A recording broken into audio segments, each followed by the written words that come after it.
உங்களுடைய வாழ்க்கையில் நீங்கள் நல்ல ஒரு பொருளாதார நிலைக்கு வரணும் அப்படின்னா, ஃபினான்ஷியல் ஃப்ரீடம் நீங்கள் அச்சீவ் பண்ணணும் அப்படின்னா, நான் இந்த வீடியோவில் சொல்ல போகிற இந்த 5 விஷயங்களை நீங்கள் செய்யக்கூடாது. நான் இதில் பேச போகிற விஷயங்கள் ரொம்ப சாதாரணமான சிம்பிளான விஷயங்களாக மேலோட்டமாக தெரியலாம். ஆனால் உண்மையிலேயே இந்த விஷயங்கள் உங்களுடைய வாழ்க்கையில் இருந்துச்சு அப்படின்னா, நீங்கள் உங்களுடைய வாழ்க்கையில் பொருளாதார ரீதியாக நல்ல ஒரு இடத்துக்கு வர விடாமல் அது உங்களை தடுத்துக்கிட்டு இருக்குது. ஸோ இந்த வீடியோவில் நம்ம பேச போகிற விஷயங்கள் உங்களுக்கு ரொம்ப பயனுள்ளதாக இருக்கும் அப்படின்னு சொல்லி நம்புகிறேன்.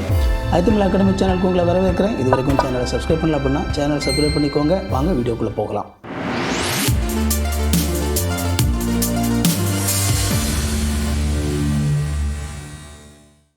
பொருளாதார ரீதியாக நீங்கள் நல்ல ஒரு இடத்துக்கு வரணும்னு சொல்லி நினைக்கிறது நல்ல ஒரு கோல். ஏன்னா அது உங்களுடைய வாழ்க்கையில் நீங்கள் பேலன்ஸ்டாக இருக்கிறதுக்கு, லைஃப்பில் பல விஷயங்களில் ஒரு சில முடிவுகளை எடுக்கும்போது தைரியமாக எடுக்கிறதுக்கு உங்களுக்கு அது உதவி செய்யுது.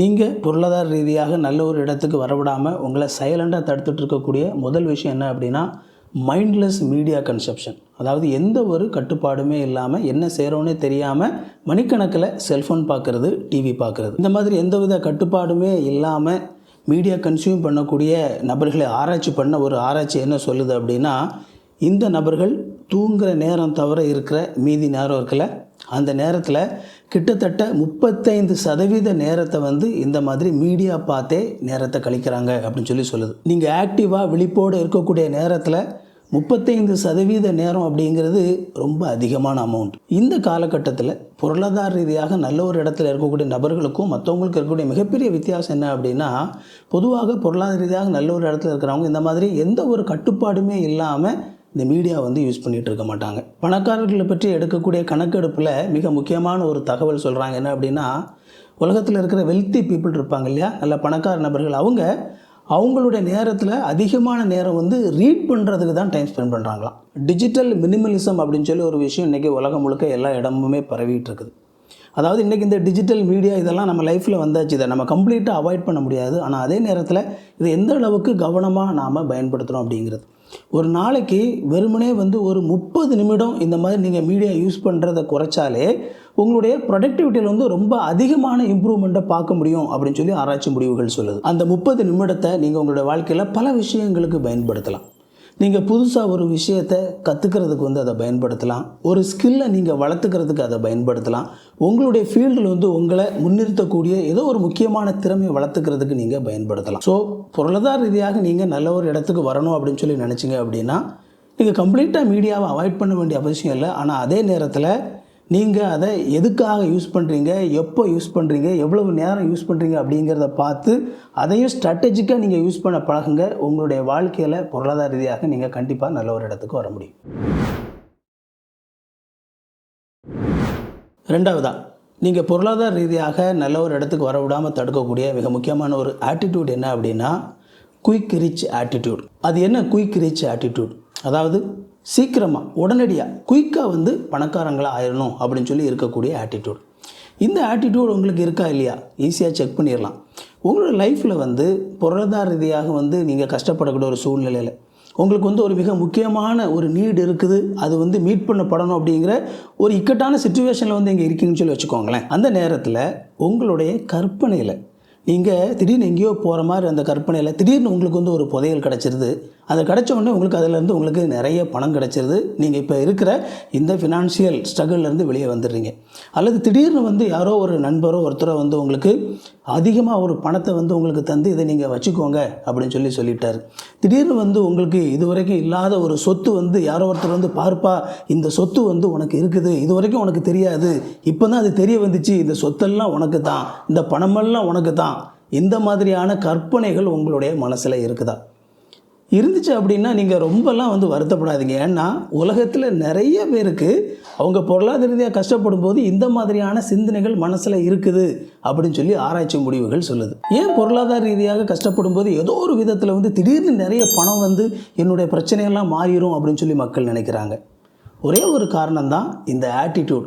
குயிக்காக நம்ம பணக்காரங்கள் ஆயிடலாம் அப்படிங்கிற ஒரு ஆட்டிடியூட் உள்ள இருக்கிறனால தான் அவங்களுக்கு இப்படிப்பட்ட கற்பனைகள் வருது. ஒரு விஷயம் நல்லா புரிஞ்சுக்கோங்க, குயிக்காலாம் பணக்காரங்களாக ஆக முடியாது. நம்ம ஒவ்வொரு நாளும் மக்கள் ஏதோ ஒரு ஸ்கேமில் போய் மாட்டி நிறைய பணத்தை இழக்கிறத நம்ம நியூஸாக கேட்குறோம்.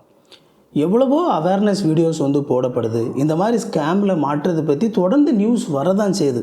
எவ்வளவு நியூஸ் வந்தாலும் திரும்ப திரும்ப மக்கள் போய் இந்த மாதிரி யாரோ ஒருத்தர் சொல்கிறத கேட்டு நிறைய பணம் கிடச்சிரும் அப்படின்னு சொல்லி மொத்தமாக கொண்டு போய் பணத்தை கொடுத்துட்டு பரிதாபமாக ஏமாந்து நிற்கிறத கேட்குறோம். அதுக்கு காரணம் என்ன அப்படின்னா, மக்கள் வந்து இந்த மாதிரி நம்ம குயிக்காக பணக்காரங்களாக ஆயிடலாம் அப்படிங்கிற ஒரு ஆட்டிடியூட் வந்து அவங்களுடைய மனசில் இருக்கிறனால தான். அதனால் ஒருவேளை அந்த ஆட்டிடியூட் உங்களுடைய மனசில் இருந்துச்சு அப்படின்னா அதை இன்றைக்கே மாற்றிருங்க. நம்முடைய சேனலில் கூட நம்ம எவ்வளவோ வீடியோ போட்டிருக்கிறோம். அதாவது மாதம் சிம்பிளான ஒரு இன்வெஸ்ட்மெண்ட், ஒரு 1000 ரூபாய் இன்வெஸ்ட்மெண்ட், ஒரு 2000 ரூபாய் இன்வெஸ்ட்மெண்ட்.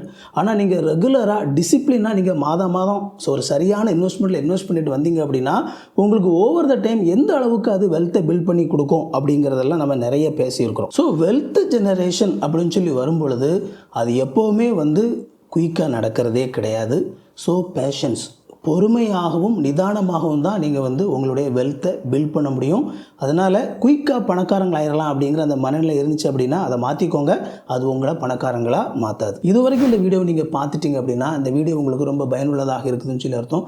அப்படின்னா என்னுடைய சேனல் நான் போட போகிற மற்ற வீடியோஸும் உங்களுக்கு பயனுள்ளதாக தான் இருக்கும். வீடியோவை லைக் பண்ணிக்கோங்க, சேனலை சப்ஸ்கிரைப் பண்ணிக்கோங்க. நம்ம கண்டினியூ பண்ணலாம். உங்களை பொருளாதார ரீதியாக முன்னேற விடாமல் தடுக்கக்கூடிய 3வது முக்கியமான ஒரு ஆட்டிடியூட் என்ன அப்படின்னா விக்டிம் மைண்ட் செட். அது என்ன விக்டிம் மைண்ட் செட்? அதாவது உங்களுடைய லைஃப்பில் நடக்கக்கூடிய விஷயங்கள் இருக்கு இல்லையா, இது எல்லாத்துக்குமே நீங்கள் காரணம் கிடையாது. அதுக்கு பதிலாக வேறு யாரோ ஒரு நபரோ அல்லது வேறு ஏதோ ஒரு விஷயந்தான் காரணம் அப்படின்னு சொல்லி நினைக்கிறது. அதாவது நீங்கள் எப்போவுமே உங்களை வந்து ஒரு பலிகடாவாக தான் பார்ப்பீங்க. ஏதோ ஒரு விஷயம் யாரோ ஒருத்தர் செஞ்சனால, ஏதோ ஒரு விஷயம் எக்ஸ்டர்னலாக நடந்தனால தான் இது உங்களுக்கு நடந்திருக்கு அப்படிங்கிற ஒரு இன்டர்னல் சிந்தனை. சைக்காலஜியில் லோக்கஸ் ஆஃப் கண்ட்ரோல் அப்படின்னு சொல்லி ஒரு விஷயம் இருக்குது. இது எதை பற்றி பேசுது அப்படின்னா, உங்களுடைய லைஃப்பில் நடக்கக்கூடிய விஷயங்கள் இருக்கு இல்லையா, இது எல்லாத்துக்குமே காரணம் வந்து நீங்கள் எடுத்த முடிவோ அல்லது நீங்கள் செய்த ஒரு செயலோ இல்லை. அது வந்து வேறு யாரோ ஒருத்தர் வந்து அதை செய்கிறனால தான் எனக்கு இப்படி நடக்குது அப்படின்னு சொல்லி நினைக்கக்கூடிய ஒரு சிந்தனை. உங்கள் லைஃப்பில் வந்த ஒரு தோல்விக்கு எங்கேயோ இருக்கிற ஒரு கோல் ஒரு தப்பான இடத்துக்கு மூவ் ஆனது தான் காரணம். உங்கள் லைஃப்பில் நடந்த ஒரு சிக்கலான விஷயத்துக்கு நீங்கள் நல்ல நேரம் அப்படிங்கிற ஒரு குறிப்பிட்ட நேரத்தில் செய்யாமல் நீங்கள் வேறு ஏதோ ஒரு தப்பான நேரத்தில் அதை செஞ்சிட்டது தான் காரணம். உங்களுடைய வாழ்க்கையில் வந்த ஒரு சிக்கலான விஷயத்துக்கு இன்னொரு 3வது நபர் உங்களுக்கு ஏதோ ஒன்று செஞ்சிட்டார், அதுதான் காரணம். இந்த மாதிரி நீங்கள் வந்து உங்களுடைய லைஃப்பில் நடக்கக்கூடிய இப்படிப்பட்ட விஷயங்கள் இருக்கு இல்லையா, இது எல்லாத்துக்கும் நீங்கள் உங்களை பொறுப்பாக வைக்காமல் நீங்கள் வேற ஒரு விஷயத்தின் மேலே வந்து அதை பொறுப்பாக வைக்கிறது. இந்த மாதிரியான ஒரு மனநிலை இருக்கும்போது இதனுடைய சிக்கல் என்ன அப்படின்னா, எப்பொழுதுமே உங்கள் லைஃப்பில் வந்து நீங்கள் ஒரு தோல்வியை சந்திக்கும்போது எதனால் இந்த தோல்வி நடந்துச்சு, எனக்குள்ளே என்ன பிரச்சனை இருக்குது, நான் எதை சரி பண்ணேன் அப்படின்னா அடுத்த முறை இதை நான் சரியாக பண்ணலாம், நான் எந்த ஒரு விஷயத்தை கற்றுக்கிட்டேன் அப்படின்னா அடுத்த முறை நான் இதை பெட்டராக பண்ணலாம் அப்படிங்கிற கேள்வியை கேட்குறதுக்கு பதிலாக நீங்கள் வந்து அடுத்த முறை வெற்றி அடைகிறதுக்கு தப்பான கேள்விகளை கேட்பீங்க. ஏன்னா நீங்கள் வந்து உங்களுடைய வாழ்க்கையில் நடந்த தோல்விக்கு நீங்கள் உங்களை பொறுப்பாக வைக்காமல் வேறு ஏதோ விஷயங்களை நீங்கள் பொறுப்பாக வைக்கிறனால நீங்கள் வெற்றி அடைகிறதுக்கு அந்த மாதிரியான விஷயங்களை மாற்றுறதுக்கு நீங்கள் ட்ரை பண்ணிகிட்டு இருப்பீங்களே தவிர, ஆக்சுவலாக உங்கள் லைஃப்பில் வந்து எதனால் பிரச்சனை இருக்குதோ, எதனால் தோல்விகள் இருக்குதோ, எதனால் வந்து பொருளாதார ரீதியாக உங்களால் அச்சீவ் பண்ண முடியலையோ அந்த உண்மையான விஷயத்தை நீங்கள் வந்து அட்ரஸ் பண்ணாமல் போயிடுவீங்க. உங்களுடைய வாழ்க்கையில் நடக்கக்கூடிய விஷயங்களுக்கு நீங்கள் தான் பொறுப்பு அப்படிங்கிற அந்த அடிப்படை சிந்தனை வந்து உங்களுக்கு வேணும். அந்த சிந்தனையில் வந்து அடுத்த முறை ஒரு விஷயத்தை அப்ரோச் பண்ணும்போது நீங்கள் வந்து எந்த விதமாக இந்த தோல்விக்கு பொறுப்பாக இருக்கிறீங்க, நீங்கள் வந்து இந்த பிரச்சனைக்கு எந்த விதத்தில் பொறுப்பாக இருக்கிறீங்க அப்படிங்கிறதையும் கொஞ்சம் யோசித்து பாருங்கள். அதில் என்னென்ன விஷயங்களை மாற்ற முடியும், அதில் என்னென்ன விஷயங்களை இம்ப்ரூவ் பண்ண முடியும் அப்படிங்கிறத யோசித்து பாருங்கள். ஸோ இது கண்டிப்பாக வந்து உங்களை பொருளாதார ரீதியாக உங்களை சரியான ஒரு இடத்துக்கு அழைச்சிட்டு போகிற மிக முக்கியமான ஒரு காரணியாக இருக்கும்.